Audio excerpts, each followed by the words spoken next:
Bonjour, bonsoir. Ça dépend de où vous regardez cette vidéo et à quelle heure vous regardez cette vidéo. Voilà. Dans quel pays, je veux dire. Donc, voilà. Ivoirien Yako, Ivoirien Yako. Ivoirien. Même si tu ne vois rien, tes expériences, ce qui t'est arrivé avant là, et ça doit te permettre de voir. Nous assistons aujourd'hui à un mariage forcé. Un mariage forcé qui aura forcément des répercussions sur la paix. Un mariage forcé qui aura forcément des répercussions, je veux dire, sur la stabilité. Les gens veulent se marier. On dit parti unifié. Alors on sait qu'au sein des partis même, les gens ne sont pas d'accord. On dit PDCI, RDA, Parti démocratique de Côte d'Ivoire. Un parti où il n'y a aucune démocratie. Le chef dit que c'est comme ça et c'est fini.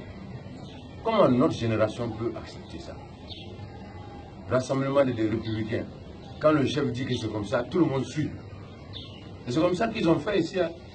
Tout le monde a suivi Gbagbo. FPI. Tous les gars ont suivi Gbagbo. Ils ont suivi Gbagbo jusqu'à... Les gens sont venus le prendre pour aller le mettre en prison. Il y a eu la guerre.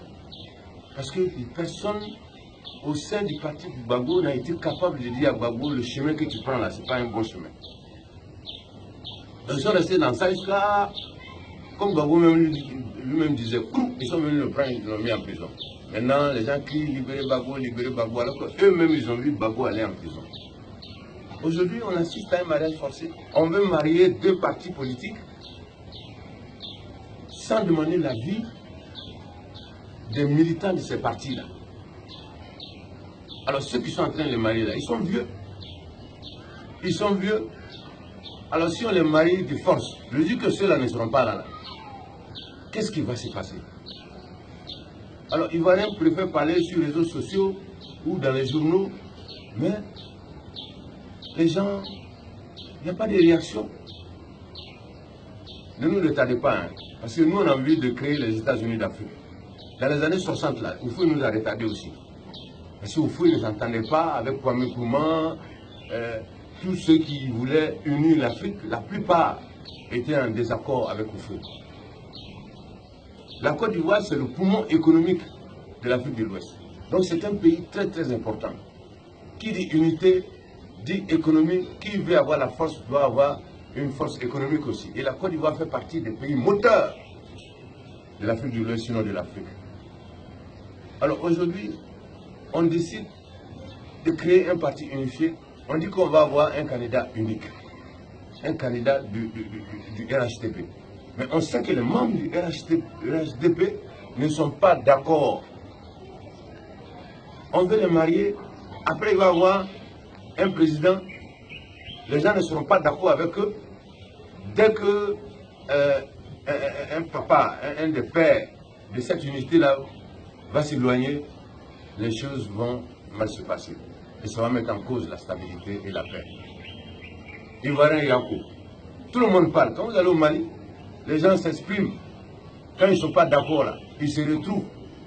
Les partis politiques d'opposition se retrouvent avec la société civile, ils disent non.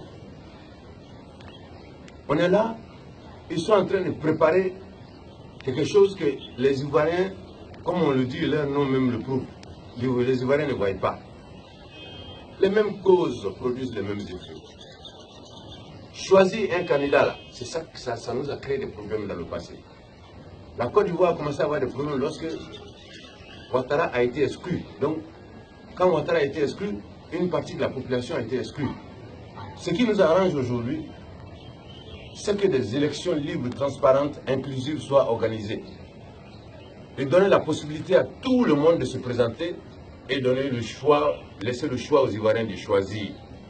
Et que le président de la République, Alassane Ouattara, et son grand frère Henri Konan Bédié arbitrent, assistent les élections en tant que père pour qu'un jour ils soient les garants de la stabilité. C'est-à-dire quand on va avoir des problèmes, qu'on puisse dire, ah, on va aller voir Bédié, on va aller voir Alassane pour demander conseil. Le mariage forcé, vous savez que le mariage forcé, ça ne marche jamais. Il y a trop d'hypocrisie dedans, il y a trop de coups bas dedans. Et c'est ça qui est en train de se préparer, personne ne parle. Ivoirien Yako. Là, il est là, au nom de Jésus. C'est incroyable. Moi, en tout cas, je voulais faire cette vidéo pour dire que on voit les choses venir, personne ne parle. Ce pays-là a trop souffert. Le pays-là a souffert, on ne peut pas aujourd'hui voir les choses venir sans dire quelque chose. Sinon, je ne suis pas contre Ouattara, je ne suis pas contre Bédié. Je n'ai jamais dit que Ouattara n'a jamais travaillé. Si quelqu'un est bien placé pour savoir aussi que Ouattara a bien travaillé, c'est moi. J'ai des preuves. Il y a un pont dans mon village. Moi, je ne pensais pas que de mon vivant, le pont là allait être fait. Ce pont là est fait aujourd'hui. C'est un pont qui relie mon village à la frontière de la Guinée. Et ce pont là a été fait. Et on n'a jamais dit que Ouattara n'a pas travaillé. On parle de demain. Après Ouattara là, qu'est-ce qui va arriver à la Côte d'Ivoire? Qu'est-ce que nous on va devenir? Est-ce qu'on va retomber dans la guerre? Ou bien on va connaître la paix définitive? C'est ça la question. Ivoirien Yako. Ça c'est mon avis sur l'actualité sociopolitique. Je ne suis pas contre quelqu'un. Je veux simplement dire ce que je pense en tant qu'Ivoirien, africain d'origine ivoirienne. Voilà un peu mon avis sur l'actualité politique. Mariage forcé ne marche jamais. Et nous sommes en train d'assister à un mariage forcé qui aura forcément des conséquences sur la paix et la stabilité de la Côte d'Ivoire. C'est-à-dire qu'on va faire 10 pas en avant et puis 20 pas en arrière. Et nos enfants, qu'est-ce qu'ils vont devenir dans ce pays-là? Ivoirien Yako, mariage forcé, c'est pas bon. Élection libre, transparente, inclusive, arbitrée par Alassane Ouattara et son grand frère Henri Konan Bédié. C'est ça qui peut nous sauver. Ça, c'est mon avis. Hein. Gardez cette vidéo. Parce qu'avant, j'ai chanté.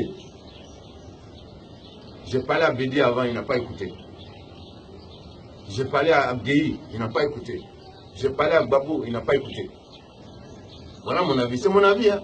Je peux me tromper, je suis un homme. Un humain. Mais je pense que ce que je suis en train de voir, là, mariage forcé, là, ça ne marchera jamais et ça aura forcément des conséquences sur la paix et la stabilité de notre pays. Rastafari, Africa.